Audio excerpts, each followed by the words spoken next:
I'm your host, Rachel Cottrell, and this week I'm visiting with Camille Burns, who is just an exceptional student at Texas A&M University. Camille grew up showing Brangus. She served time on the Brangus Junior Board, was their queen, and she's super active now at Texas A&M University. And the thing I really love about Camille is she's so smart, she's kind, she's beautiful, and she just has such a heart for serving others and such a high level of professionalism that she just inspires everyone, whether you're an 8-year-old girl just getting started or you're a 45-year-old Brahmin breeder like me who just loves hearing the stories of other successful young women. So she talks a lot today about challenges that high school and college girls face and gives so much inspiring content. So I know you're going to love it. I can't wait for you to hear it. Welcome to this week's episode, and today I'm your host, Rachel Cottrell, and I'll be visiting with Camille Burns, who is an amazing young woman who grew up in the show world and who's now a student at Texas A&M. So welcome, Camille. Hi. Hi, I'm so happy to be here. Thank you. So for our listeners, fun fact, Camille and I are from the same hometown of Bowling, Texas. So for our listeners, we're going to do this one a little different. It's going to be a little bit more casual conversations and informal because Camille is our youngest guest that we've had on the podcast, and she's also part of our Ranch House team and our social media department, and she's part of our speakers team for Grit and Grace workshops. And so today we really just wanted to have a casual conversation of what it's like to be a young woman, you know, in the show world and in the college scene. And we're hoping that this is an episode that moms and daughters can listen to together and just really talk openly about some of the exciting things and some of the challenges. So it's kind of a little overview. Camille, would you just kick us off with a little bit of your background of how you got into showing, your activities, junior breed associations, FFA, all of that, and you know where you are now? So I was born in the small town of Bowling, Texas, like you said, and both of my parents just kind of threw me into agriculture and I completely fell in love with it. I definitely was not one of those that was resistant to showing or doing anything with cows or outside. I loved every minute of it. So I started doing that from a young age, and I would say that kind of gave me a leadway to like what I knew my interests were going to be from a very young age. And I just started doing all the things in school, all the clubs, being at a small school. I was involved in every single thing. I was involved in the cheer team, all of the student council, our local FFA chapter, and all of that. So I really did a lot of things. They didn't necessarily fit my interests, but they definitely helped spark another passion of mine, which is leading others. So through those different things, I got to like see hand in hand how they're related, and I definitely encountered some unique experiences. I also was super active in the Junior Brangus Association and still am, and that really just completely opened my eyes to so many new experiences. It was something that was really great for me. It taught me how to lose, taught me how to win. My first years showing were definitely like your picture perfect year of showing. So after those few years, I started to realize you're not always going to win a banner. And so that kind of opened me up to different things. And it wasn't until my later years of high school that I really locked in and realized that I wanted to go to Texas A&M. And so I applied there my senior year of high school and was super nervous on whether I would get accepted or not. And so it was a complete relief to me because I will be completely honest, I didn't have a backup plan for another college on where I would go. But being here at Texas A&M has just proven that that was the complete right decision for me. This university has completely opened my eyes to new experiences that I thought I knew everything, but I definitely didn't. And I've joined all the clubs here. I've made some amazing friends, and I feel like I'm already starting to build a great network here. So, yeah, that's pretty much my life story in a gist. Yeah, so right now you're a sophomore at A&M, is that right? Yes, ma'am. Yes, ma'am. Okay, I want to go back to high school. So, if you can remember back to freshman year of high school, what did your freshman year look like? Were you in all types of activities or were you just in FFA? Were you just into showing? What was that for you?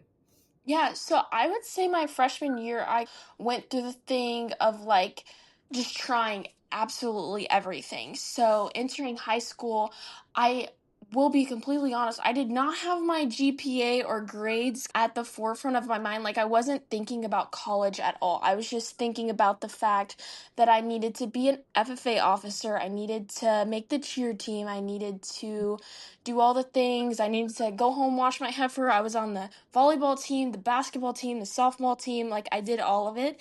And so I would say I was living my social life in that era, but I was always very considerate about my grades, but I definitely could have done better that specific year of high school because I was super active in everything. And I will say I did not, my freshman year going into my sophomore year, I did not make FFA officer, and I was distraught because being in a small town and there's not a lot of people in bowling that are really competitive into the I would say back whenever I was a freshman, there's not a lot that are competitive in major shows or national shows for like specific breeds.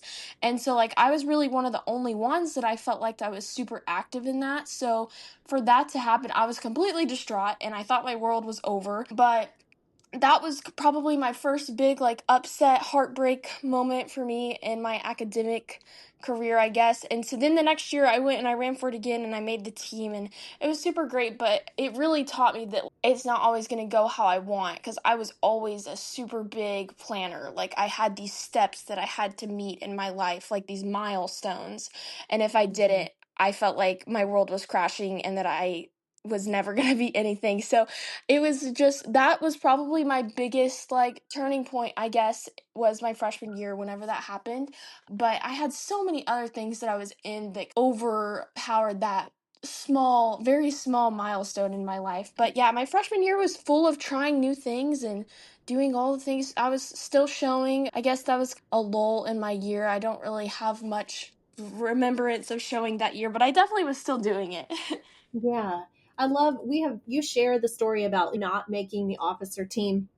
You've shared that in a lot of our workshops that we do. And I appreciate you sharing that because I have similar stories, and people who have I guess I've talked to, they know my stories. Like, I didn't get into my first choice for grad school. I didn't get my first choice for an internship. And at the time, it's really hard. Like, you cry and you're sad and you think things like, what's wrong with me? Why did I not get this? Even for me, up until college, well, heck, even present day as a 45-year-old, I don't get everything I hope for or try out for. But the thing I've learned through the years is you can learn from everything, you know? And so when you were on the sophomore year, were there any other girls in your grade or friends in your grade that did get the officer team and you didn't?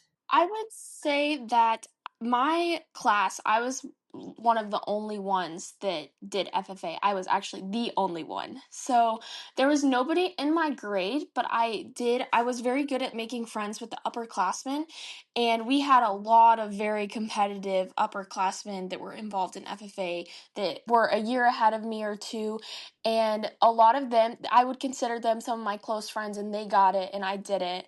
And of course I did all the contests too through FFA, so I would be on the same team as them for something and I'd hear them talking about it. So it was always definitely a hard adjustment, but once again, like, I go my junior year into senior year and I get president of the FFA chapter. So that really was just such a small thing that I guess it kind of lit a fire under me. Like, that next year, I got all the points for all the things. I had my mom and dad working the concession stand for me to get me points. But it definitely lit a fire under me and it taught me it doesn't always go as planned.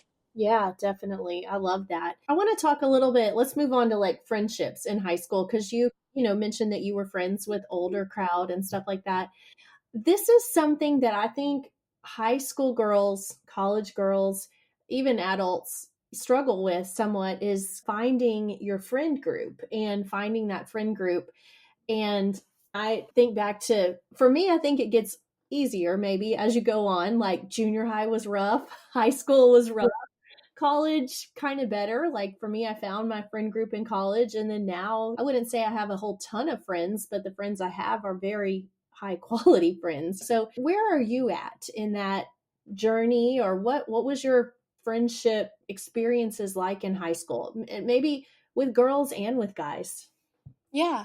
So high school was definitely hard with friends. I was one of those people that would like try to stay out of the drama the best I could. And I just wanted to be friends with everybody because you never know, like along the way, who's going to be in charge of something. Like you need to make sure you still have a good relationship with everyone you come in contact with. So in high school, I would say I was always the one that didn't really have a best friend in our little friend group that we had in high school because I just didn't really, I would say I didn't really pay much attention, but I also was not very, like, I didn't do all the things that they did. Because once again, I was like in FFA and they were like more on the varsity volleyball team and they were doing all that kind of stuff. So I was out of the loop with most. And so for a while, I was like, am I never gonna have a best friend?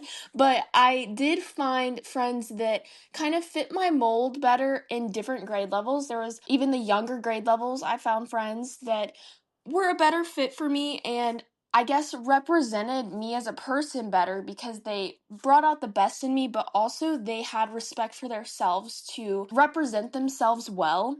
And so that was always really important to me. And then when I got into college, I would say I have completely found like the most perfect group of friends. And even here, like I have so many different groups of friends, like friend groups that I interact with, but all of them, like, I completely wholeheartedly respect and I think that they're great individuals. A lot of us are competitors because we're all in the College of Ag, so we all do a lot of the same things, but we all are rooting for each other and we all have different strengths and weaknesses. So college has really just been something that's opened my eyes up to like there's so much more than your hometown and the mean girls in your hometown that were jealous of you for things they're not at the same spot as you now. So it's just been really eye-opening to make these friends and see where it's taken me.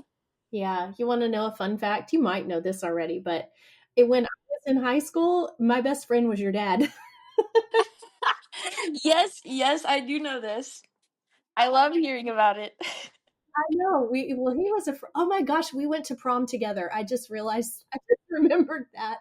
But so again, when I was in high school, there was no social media, there was no cell phones, there was none of that. And so really my friends were the people I went to shows with or the people I saw at shows, and we would call each other on the landline. And so for us, when I guess I was a junior when your dad became a freshman in high school, and we were show friends, and we just got to be really best friends. I mean, my two best friends in high school were two guys, and it was a little different, but it was good. I liked having guy friends because there wasn't a lot of drama and we liked the same things, which was going to shows, and it was just a lot of fun. Let's talk about social media. I just want to throw that out there and be like, where do we even start on social media? Yeah, there's so much. Hi, I'm Kirby Fuchs, Vice President of Creative Services here at Ranch House Designs. Every new logo and website we create comes directly through me and our incredible team of project managers. As a farmer's wife, I understand how important it is to have someone guide you through the process and make it simple, stress-free, and professional. When you book a logo or website with RHD, you'll have a dedicated project manager walking alongside you every step of the way. Ready to get started? Request your free consultation at ranchhousedesigns.com. What age did you get on social media?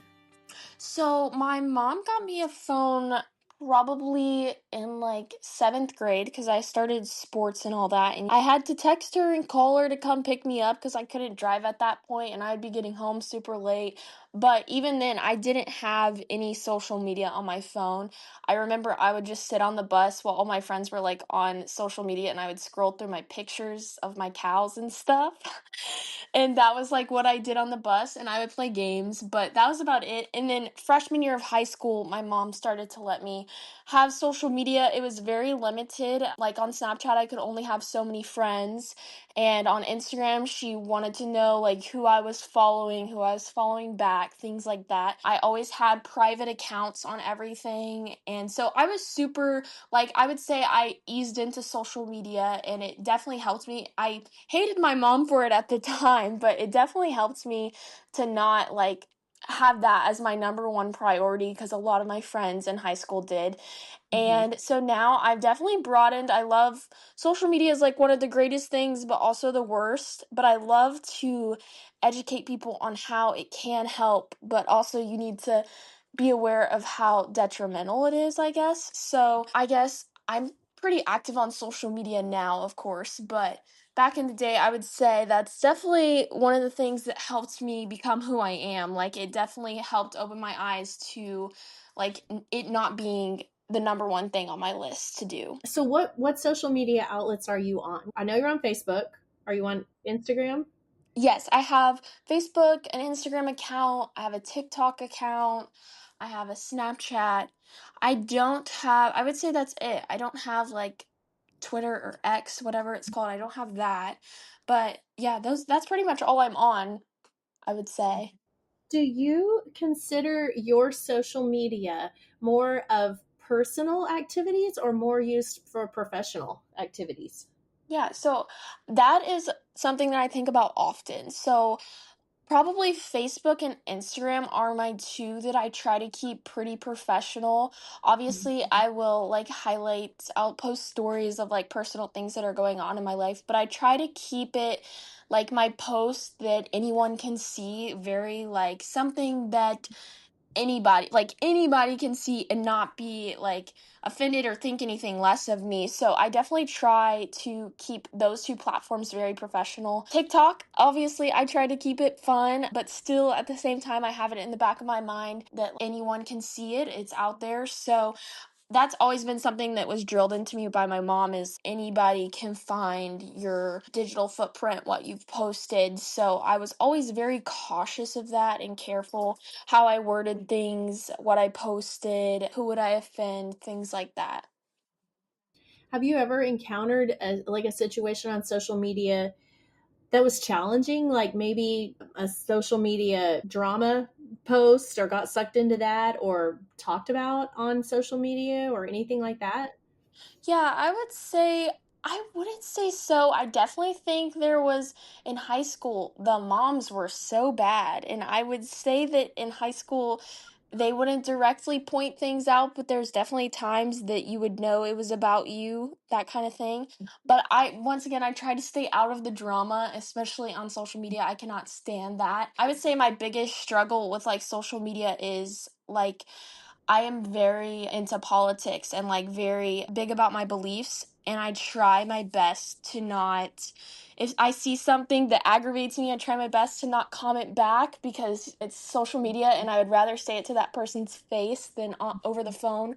But that's probably my biggest struggle is being careful to like not blast my beliefs and my political beliefs on the internet. So that's something that I'm still learning about because I want to educate others, but I also want to not make it seem harsh, I guess. No, that's great and so mature. I'm learning that myself daily, even on social media. It's so tempting. You would just want to fire back to someone or even say, oh, that's not true or this is not right. And you can get sucked in. I don't know if the Brangus breed is this way, but anybody who follows the Brahmin breed, there is near daily Facebook drama or Facebook posts people like these vague posts that people will put out, and I think almost wanting to see who they can suck in and see who they can trigger a reaction out of. So it's hard to not get into that. Do you have any personal guidelines that you use for social media, like in terms of maybe pictures that you would put up or anything like that, how you look in pictures or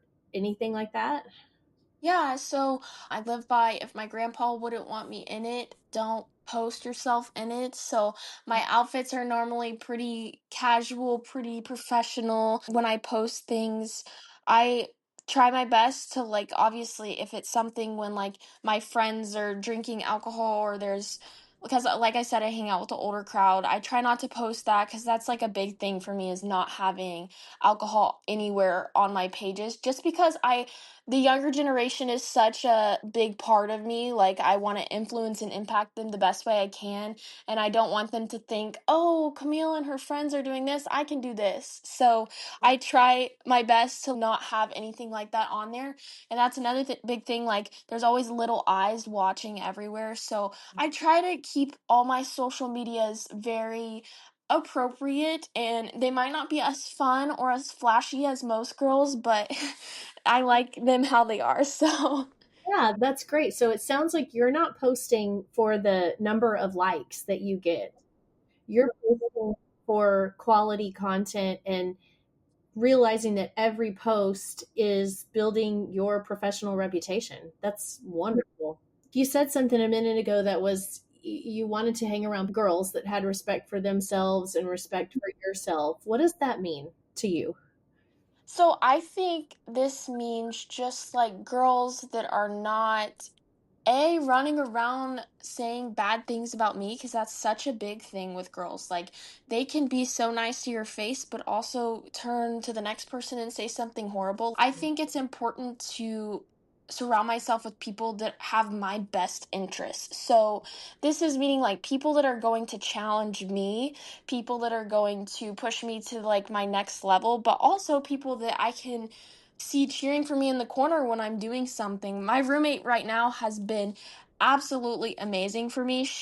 We challenge each other, we run against each other for different positions at school, but we also are each other's biggest cheerleaders. So that's truly opened my eyes up to a true friendship and what kind of friends I want to surround myself with.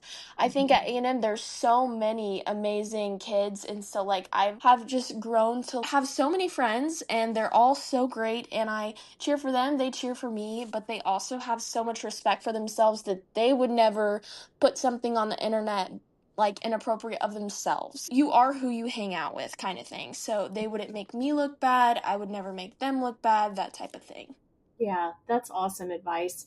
As I kind of look back through my lives and friendships, I feel like in high school, personally, was in maybe a phase where I was jealous of other girls. And I can think of one girl specifically who actually is now one of my lifelong best friends, but she was from Rosenberg and we were both in FFA. So for our listeners, that's a big city town that's about 20 minutes from Bowling. So we were in the same FFA district, but we didn't know each other. She showed Beefmasters, I showed Brahmins. We were same age in a lot of the same FFA competitions, and she was so gorgeous, and I was jealous. I'm just going to say it. And then it just so happened we both started college together at A&M our freshman year. We both had a job working in Clayburg, and we both had came up the summer before our freshman year started. So like we ran into each other at the Coke machine, and initially I was like, "Oh my gosh, she's here." But over that summer, we were the only two freshmen working in that building. So we eventually started talking and saying hello. And she is seriously one of my lifelong best friends. And it just kind of stuff like that makes me realize like sometimes at different stages of your life, you can be jealous or envious of other girls, but you really could be missing out on someone that could be one of the biggest impacts of your life if you just keep an open mind. High school was a bit of jealousy, but once you got to college, it became more about like collaboration and friendships and helping each other grow. You think that's kind of accurate still? Yeah, I would totally agree. In high school, even through FFA and 4-H and different things, there's so many of these girls that I'm friends with now that I can remember. We were like each other's arch nemesis. One of my best friends, we used to always public speak against each other. And I never took the time to get to know her, but I knew she was good at what she did. And I knew she was my biggest competition that day. So I always envied her, but I would say now that we're here, it's like, oh, you're actually a good person, and you weren't weren't just trying to beat me all the time. Like, we were in it for the same thing. We have the same values. So I think that I could totally relate to that. There's so many times that you see people, even like in showmanship at a show, like if someone beats you one time, you're like, gosh, dang it, I do not like her, but they're really a good person and you're all there for the same reason. So I think that's important to know. Yeah, that's awesome. So let's approach the topic of dating. Are you willing to talk about that a little bit? What age did you start dating? And what are you looking for, or what were you looking for in a potential boyfriend?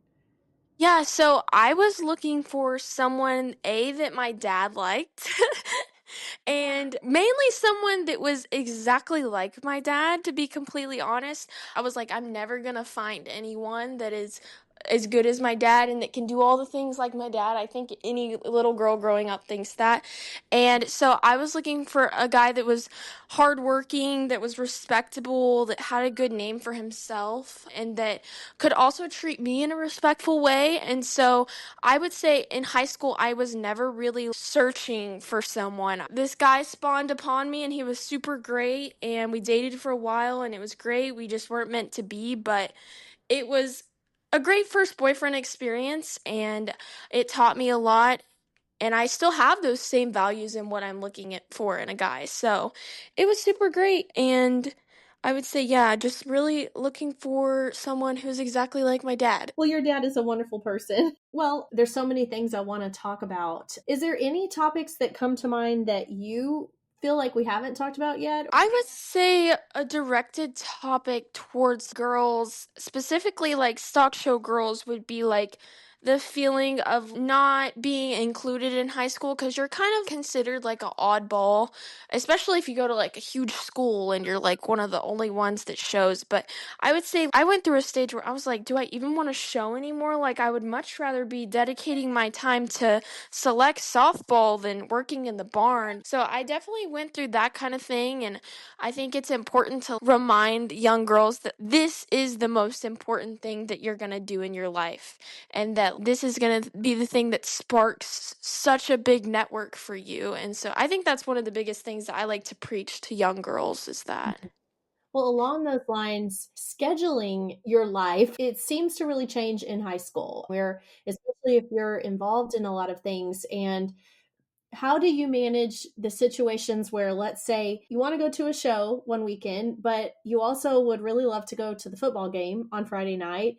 And you might even want to go to a party at a friend's on Saturday night, but you can only choose one of those. How do you manage that? Yeah, I would say in high school, I managed that by always choosing the shows first, and that did get conflicting sometimes. My coaches would be really frustrated with me, like, why are you skipping out on this for that? And a lot of them don't understand, like, they think we're just sitting there watching paint dry, but that's not what's happening. So for me, I always chose going to the shows and doing that kind of thing just because that's like my family's livelihood. That's what we work all year to lead up to. It was definitely hard. I felt like I was missing out a lot of times on like the things that my friends were doing. But once again, if I would have not shown and I would have missed out on all that, I would not be where I am today at all. So I think it's so important to miss the party and go to the show. Yeah, not so much even just because of the show part of it. It's because of the leadership and the friendships. Yeah, there's so much more to do with it than just showing cattle. Like, I met so many people while I was showing that also are at A&M right now, and it was great to already have those prior relationships. And then I learned so much leadership. I learned how to wake up early. Like, there's so many kids now that do not know how to just actually grind on something and wake up early, go to bed late, like that type of thing. And so I'm so grateful that my parents got me involved in that and I learned that from such a young age. Yeah, those early mornings, they are hard for sure. Yeah, I would be so cranky with my dad. Sorry, dad. I was definitely a pain in the butt because I did not like waking up early. My stomach would always hurt or something, so he was definitely always putting up with the drama, but it all worked out. Yeah, oh my gosh. So, uh, wrapping up, kind of just, I want to go into the topic of, we talked about a lot of the challenges that girls face now. If you could go back and tell yourself the things you wish you would have known in high school or when you were 16, what would some of those be? I would for sure just start out with like it's all gonna work itself out because I stressed myself so thin in high school over if I was going to be in the top 10%, if I was going to get into A&M, what was going to be my next move, things like that. And I think I would have just told myself to like work on really building my relationship with God and really praying about things and God has a plan for you. I would have definitely stressed those things to myself because now that I'm in college, I might be a little too loosey goosey with that term, but like even like when I talk about what I want to do for the rest of my life, I feel like that could change like any day now. Like any opportunity could open itself up. So I try to keep an open mind to things like that. I'm definitely different than I was in high school and even like junior high. I was so stressed out about making the cheer team, what people were going to think if I didn't make the cheer team, what people were going to think if I didn't make FFA officer, things like that. And so I definitely just stress that it's gonna work itself out. And I know my mom used to tell me the same thing, and I would not listen to her. But it's such a hard thing to get through your head. You really just have to learn it over and over again before it gets drilled into you. But definitely don't stress yourself out over the little things. Yeah. Well, it also probably starts when you get around the high school age. People start asking you, what do you want to do when you grow up? What is your job? For sure when you hit high school. And I love how you said that you're open, that could change. Personally, I was thinking about this because my dream job all throughout high school was to be a writer for a major beef cattle magazine. So, like a writer for Angus Journal or a writer for Beef Magazine. And when I graduated from Michigan State, I got offered a job to be a writer at Beef Magazine, except it was in Minneapolis. And I was really tired of the cold weather and I wanted to move back to Texas. So I took a job at A&M and actually chose not to choose my dream job. And now, 25 years later, due to all of the changes like social media and graphic design and web development, the job as solely being a journalist or a writer, those jobs are so few and far between. And magazines that I really loved reading when I was in college, they're not even being published anymore because things have changed so much. And I often look back on that and say, thank you, God. That was a decision that you made for me 25 years ago, but it really is impacting my whole life now because I sometimes think, well, what would I be doing if my career path was just to be a journalist? And journalism is kind of a dead thing right now, you know? Yeah, love your mindset about that. So, how do you manage stress? You mentioned, don't stress about things, but what do you do to help keep your stress level low? Yeah, I say don't stress, but I'm still stressing about my next test and things like that. And I'm still learning. I always say over prepare myself for like the things that I'm doing and the things that are happening and do things like that. But I would say really just having time to yourself to kind of relieve that stress. One of my big things, and this is like my big secret, I take a bubble bath anytime that I am stressed, and like my stress immediately goes away. I don't know if it's just like a mind thing or what, but I'm a big bubble bath fan. So if you're listening and you are stressed about little things, try taking a bubble bath because I do that and it makes all my stress go away. But yeah, just little things for myself that I can do. I always try to over prepare though. Like even if I like make myself sick over it, I try to over prepare, which sometimes might not be the best thing. Like in high school, I would do public speaking and if I would over rehearse a speech, I would go in there and forget it. So I definitely think that over prepare, but also don't make it to where you over prepare to a point that you forget what you're doing. Yeah, that's good. I had my grandpa, Sloan Williams, he was my best friend. He's passed away now, but when I used to get stressed, he would just look at me and say, what are they going to do? Shoot you? And it was like so blunt. But the fact of, oh, okay, well, no, I guess they're not going to shoot me if I fail this test, or they're not going to shoot me if I'm 10 minutes late. And I say that to myself a lot now. Like, and I've told it to Molly, what are they going to do? Shoot you if you don't do it?